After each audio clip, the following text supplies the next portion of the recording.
जय माता की दोस्तों, मैं हूँ शिव गीता। मैं आज आपको रमा एकादशी की व्रत कथा सुनाऊंगी, साथ में इसके बारे में बताऊंगी। तो वीडियो शुरू करते हैं। सूक्ष्म निधि चैनल पर आपका स्वागत है। प्राचीन समय की बात है कि एक राजा मुचकंद था। वह धर्म राज्य करता था। उसकी मित्रता भी इंद्र, कुबेर, वरुण, विभीषण इत्यादि से थी। वह सत्य बोलने वाला और भगवान विष्णु का गहरा भक्त था। उसके एक लड़की पैदा हुई। उसका नाम चंद्रभागा रखा गया। वह जब शादी के योग्य हुई तो राजा ने उसका विवाह राजा चंद्रसेन के पुत्र शोभन के साथ कर दिया। जब एकादशी का दिन हुआ तो पूरे राज्य में ढिंढोरा पिटवाया गया, जिससे सुनकर शोभना अपनी स्त्री के पास आया और उससे पूछा कि हे प्रिया, तुम मुझे कुछ उपाय बताओ, क्योंकि मैं व्रत करूंगा तो अवश्य ही मर जाऊंगा। तब चंद्रभागा ने उत्तर दिया कि हे प्राणनाथ, मेरे पिताजी के राज्य में एकादशी में कोई भी भोजन नहीं करता है। यहाँ तक कि हाथी, घोड़े, ऊंट, भैंस, गाय, बैल आदि कोई पशु भी अन्न ग्रहण नहीं करता।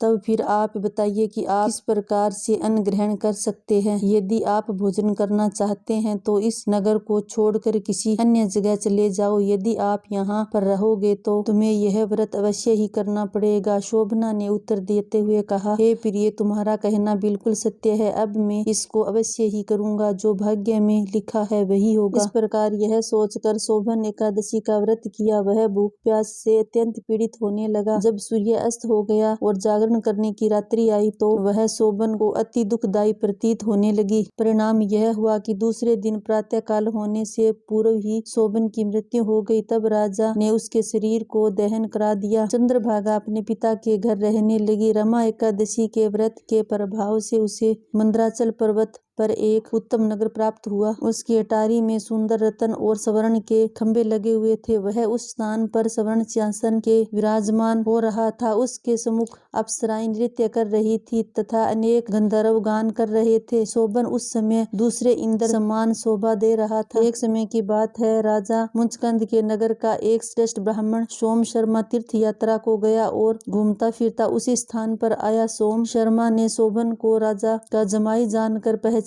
लिया और उसके निकट गया। सोम शर्मा ब्राह्मण को आया देखकर राजा शोभन अपने स्थान से उठ खड़ा हुआ और ब्राह्मण का सत्कार कर अपने पास बिठा अपने ससुर तथा पत्नी चंद्रभागा की कुशलता के समाचार पूछने लगा। सोम शर्मा ब्राह्मण ने नगर में आकर सब वृतांत चंद्रभागा को सुनाया। यह सब वृतांत सुनकर राजपुत्री चंद्रभागा ने कहा, हे ब्राह्मण, क्या आप यह वृतांत आंखों देखा सत्य सुना रहे हो या कोई स्वप्न देखा है? सोम शर्मा ने समझाते हुए कहा, हे राजकन्या, यह जो कुछ भी वृतांत मैंने कहा है वह सब अपनी आंखों देखा प्रत्यक्ष है। इसमें किंचित मात्र भी झूठ नहीं है, परंतु वह नगर अधूर है। तुम कोई ऐसा उपाय करो जिससे वह नगर ध्रुव बन जाए। चंद्रभागा ने कहा, हे विप्रेंद्र, आप मुझे उस नगर में शीघ्र ही ले चलिए। मैं अपने पति को देखना चाहती हूँ और मैं एकादशी व्रत के प्रभाव से उस नगर को ध्रुव बना लूंगी। तब सोम शर्मा चंद्रभागा को अपने साथ लेकर मंदराचल पर्वत के पास वामदेव मुनि के आश्रम में ले आया। वामदेव के दिए मंत्रों तथा अपने एकादशी व्रत के प्रभाव से दिव्य देह धारण कर अपने पति शोभन के पास चली गई। शोभन ने अपनी स्त्री चंद्रभागा को आया देखकर प्रसन्नता पूर्वक अपने सिंहासन पर वाम भाग पर